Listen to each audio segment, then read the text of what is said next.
এই অভিযোগ election commission করছে।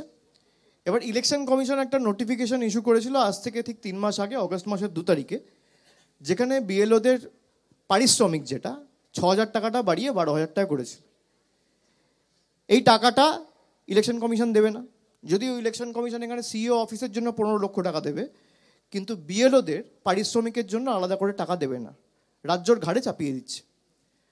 ইলেকশন কমিশনকে আমি অনুরোধ করব দলের জেনারেল সেক্রেটারি হিসেবে, যে বাংলার 2 লক্ষ কোটি টাকা রাজ্য সরকারের পাওনা রয়েছে, আপনারা একটা চিঠি লিখুন যে কেন্দ্র কোন আইনের কি ক্লজের নিরিখে এই 2 লক্ষ কোটি টাকা আটকে রেখেছে।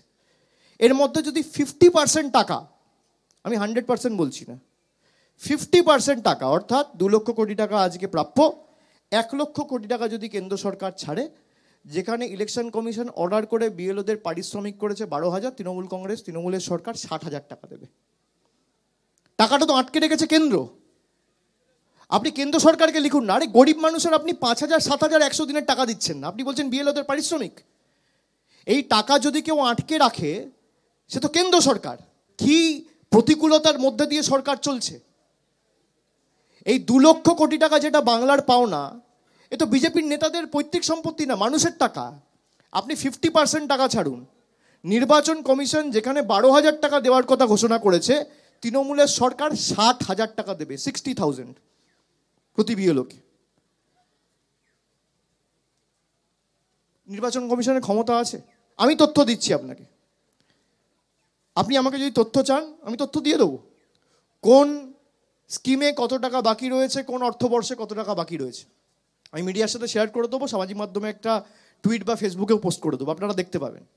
ইলেকশন কমিশন একটা চিঠি লিখুক যে নির্বাচিত সরকার, 10-12 কোটি মানুষের রাজ্য, 7.5 কোটি ভোটার, মানুষ ভোট দিয়ে যাদেরকে নির্বাচিত করেছে তাদের কাজ করার জন্য, তাদের উন্নয়নের টাকা নরেন্দ্র মোদীর বিজেপির সরকার জোর জবরদস্তি গাজোয়ারি করে গায়ের জোরে আটকে রেখেছে, এই টাকা ছেড়ে দেওয়া হোক। খালি এই চিঠিটা লিখুক, টাকা না ছাড়লেও আমরা টাকা দেবো। আমি আরো এক ধাপ এগিয়ে বলছি, আই এম আপিং দ্য অ্যান্টে। নির্বাচন কমিশন যদি একটা চিঠি লেখে ফিনান্স মিনিস্ট্রিকে যে বাংলার 2 লক্ষ কোটি টাকা পাওনা রয়েছে, এই টাকাটা আপনারা ইমিডিয়েটলি রিলিজ করুন, তার 24 ঘন্টার মধ্যে খালি চিঠিটা লিখুক, টাকা দেবে দেবে পরের কথা, খালি নির্বাচন কমিশন চিঠিটা লিখুক, তার 24 ঘন্টার মধ্যে প্রত্যেকটা বিএলওর অ্যাকাউন্টে টাকা ঢুকবে। নির্বাচন কমিশন লিখবে, নিরপেক্ষ হলে লিখতো, যারা বসিয়েছে তাদের বিরুদ্ধে কিভাবে লিখবে।